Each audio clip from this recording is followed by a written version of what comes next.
Ah.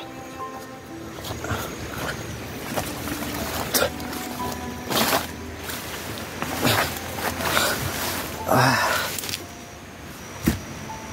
Ah.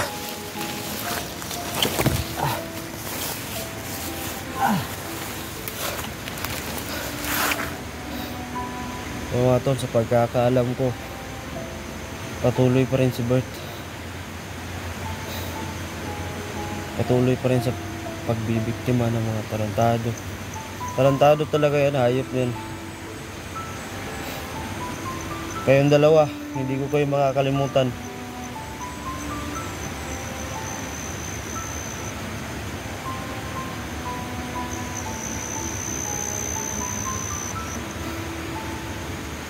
Hayop na Bert na yan. Nakala ko naman noon kasama siya pagdating niya sa bahay, sa safe house.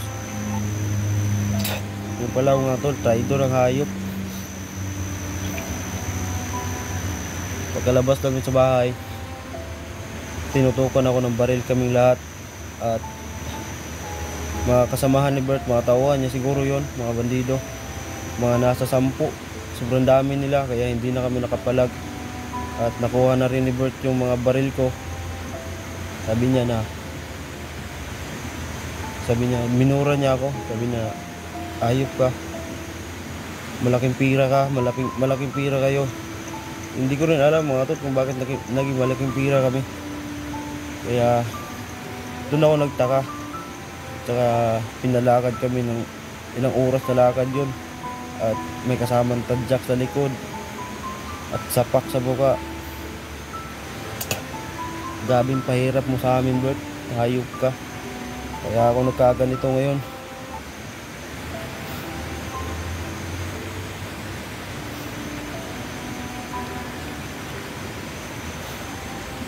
Sinabihan niya pa ako ng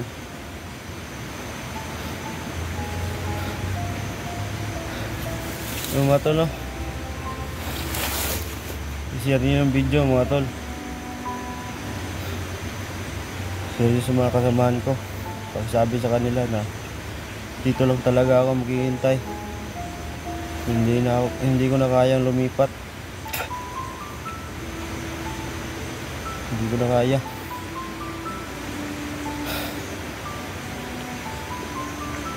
Sabi sa kanila, sabi yung sugat ko, hindi pa rin tumitigil yung ano. Ilang araw na tayong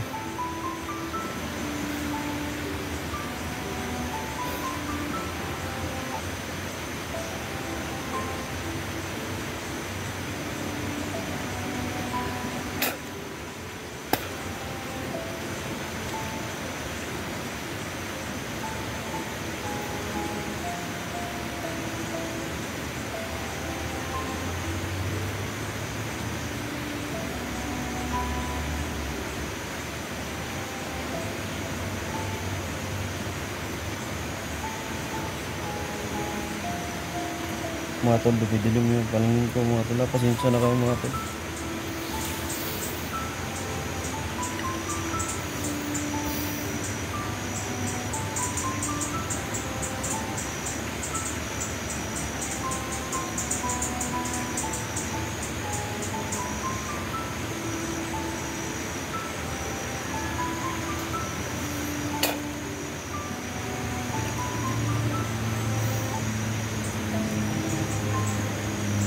Mga tol, no? Sana may makakita sa akin dito.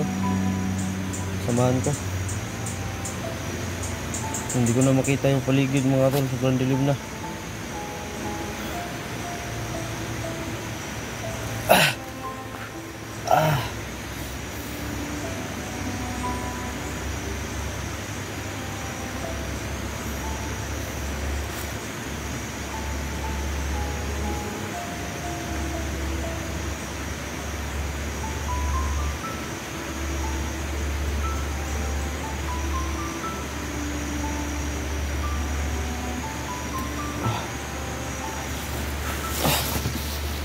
Parang may narinig akong boses. Sana kasama yan. Sana kasamaan yun. Hanapin ko lang.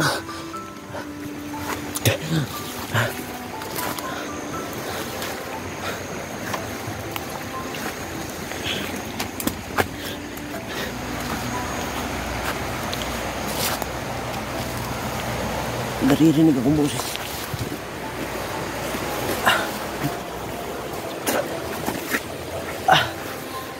Doon banda.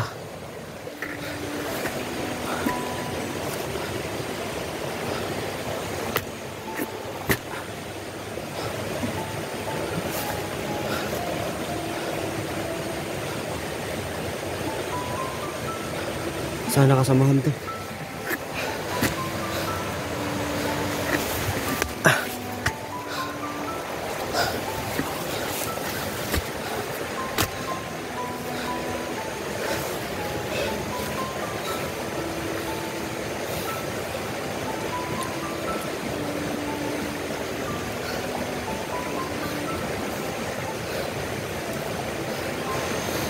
Yung mga tol, no? Hindi kalimutan i-share ang video ko para makita ng mga hunters, mga tol.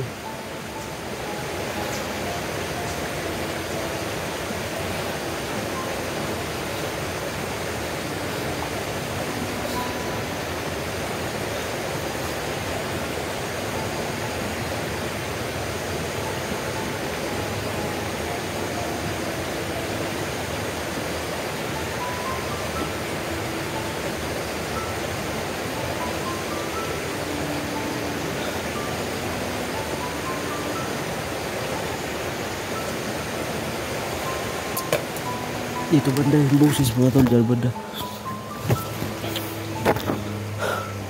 Sana kasamahan to, mga tol. So, pasensyahan nyo na, mga tol, kung hindi narinig ng cellphone ko, mga tol, kasi ayop na bird na yan, pinukpok sa ulo ko yung cellphone ko, kaya medyo nasira to, mga tol. Pasensyahan nyo na.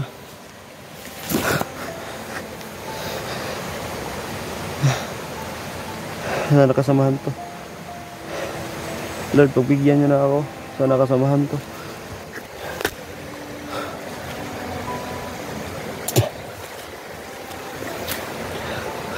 Ay.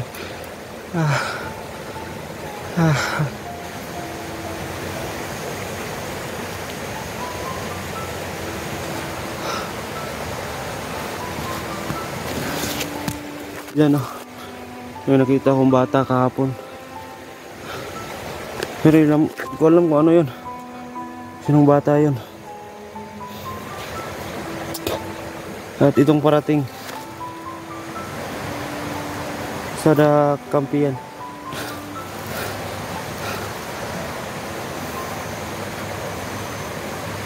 Diyan, sa nakakampiyan.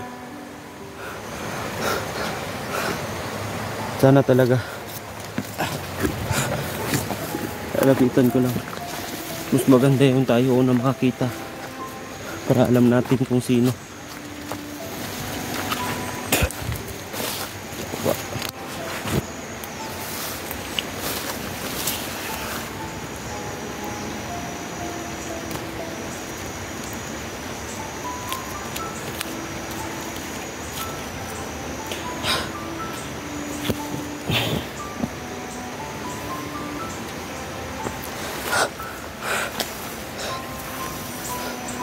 Saan nakasama to? Sana lang mga tol, no, kasama.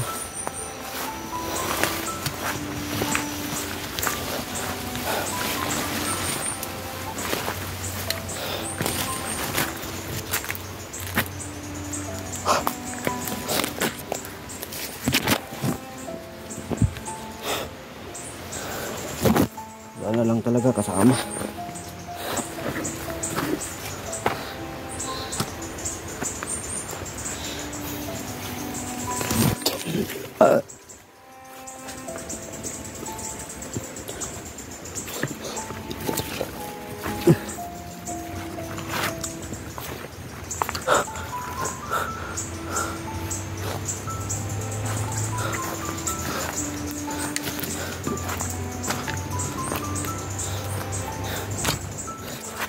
Sana kasama to.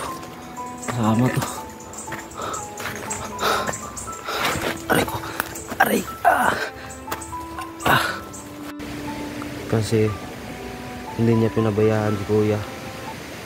Kaya Reben, gumawa pa rin siya ng paraan para magamot, para maibaba ng mga kasama ko. Kahit na hindi na sila bumalik dito mga tol, masaya pa rin ako. Kasi tagumpay na naligtas na si kuya. So yun lang mga tol, maraming salamat yung lahat. Maraming salamat.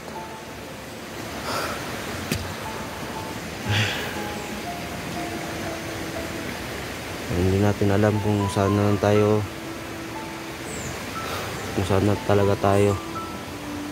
So labis pa rin ako nagpapasalamat mga tol, kasi dumating ako sa punto na ito. At nagpapasalamat ako sa sulod supporters ko mga tol, no? Sa lahat ng sumubaybay sa video namin, video ko. Maraming salamat sa yung lahat mga tol. Kahit na ganito yung kalagayan ko mga tol, hindi pa gagawin ko rin pala lahat ng paraan mga tol, makapasalamat lang sa yung lahat. So maraming salamat sa inyo, no?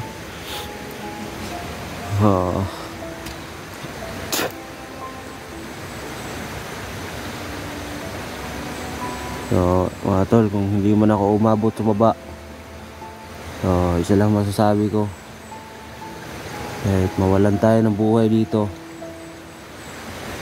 isa lang yung ilalabas sa bibig ko mga tol.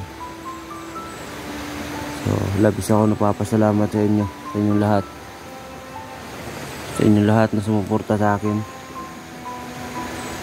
At huwag kayong magsawa sumuporta sa mga kasamahan ko mga tol, kasi kung hindi dahil sa kanila, wala na ako ngayon. At kung dito, hanggang dito na lang ako mga tol, huwag kayong mag-alala.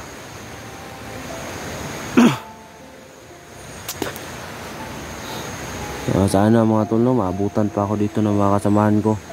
Maabutan pa ako dito. Ipakita ko sa inyo yung location mga tol, para makita nila. Dito lang ako sa sulok nagtatago, kasi ayaw kong mawala ng buhay na mga bandido yung makakuha sa akin. So kahit nawala na akong buhay mga tol, no, sana ibaba pa rin nila yung bangkay ko mga tol, kasi ayaw kong manatili dito sa bundok. Napakapangit na lugar na to, tarantadong buhay to, tarantadong mga tao, kahit wala tayong ginagawa. Pasensya na sa mga mura ko mga tol, no, kasi hindi ko kasi mapigilan mga tol, kaya nagkaganito ako dahil naman sa kanila. Utang ina ka Bert, ayop ka. Hindi nga kita kilala, ayop ka, bigla mo na lang kami ginawa.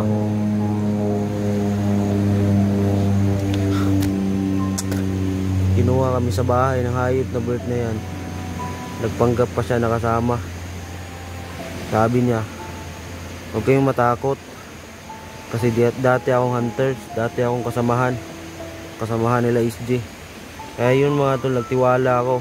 Hindi ko tinutukan ng baril ang tanginang yun. Tsaka hindi ko alam, marami pa siyang tauhan sa labas. Saya lang yung kumatok.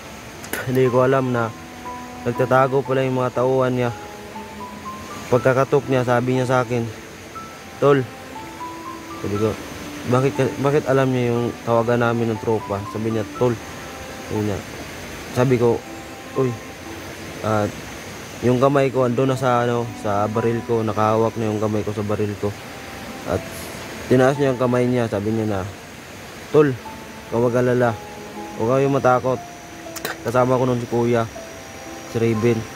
Sabi niya na, huwag kayong matakot, kasamahan niyo ako, dati akong kasama. At andun sa labas si Jack. Huwag kayong matakot, dati kaming hunter. At wala akong kamalay-malay mga tol, kasi hindi ko sila kilala. At pagkasabi nila na kasamahan ako nila SJ, Eric, sabi niya na bayaw niya si Eric. Doon ako mga tol na linlang, natiwala ako. Tarantado. Nilagay ko yung sa lamisa yung baril ko, kasi kakain na sana kami. At sinabihan ko pa siya na kain tayo. Meron pang kaunting dito, pagkain. Kain tayo. At pagkalagay ko ng baril ko sa lamesa, kinuha niya, tinutok niya sa ulo ko at pinapasok niya lahat ng tauhan niya. Tarantado talagang hayop niyan.